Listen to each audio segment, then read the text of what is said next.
Hello and welcome to my Pentart Playbook series.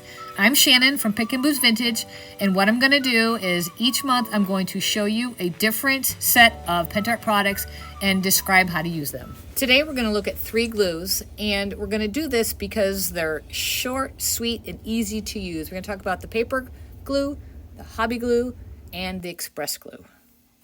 Pentart Express Glue. It's a fast-drying, water-based glue that bonds almost instantly. It's thin, it flows easily from the bottle nozzle. It dries clear. It's like an all-purpose glue, but it's really good for paper and especially great for the MDF project kits because it dries fairly quickly. So all you do is put the glue on, hold it firmly for a few seconds, and then allow it to dry. Pentart Hobby Glue. It's a water-based white glue that dries clear.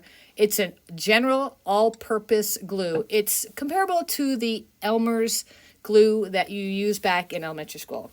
It's great for paper, wood, fabric, cork, and felt. It's good for permanent adhesion. It's great to have as an all-around glue for anything you need. Simply brush it on and then press your materials together and then let it dry.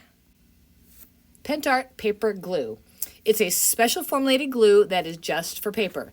It goes on smooth, dries clear matte, and won't wrinkle or warp thin materials. It's ideal for decoupage, journaling, or any delicate paper projects that you want a smooth, bubble-free finish. All you have to do is apply the glue to your project, put your paper on over the glue, and then let it dry. Pro tip, it works great with thin paper napkins and is acid free.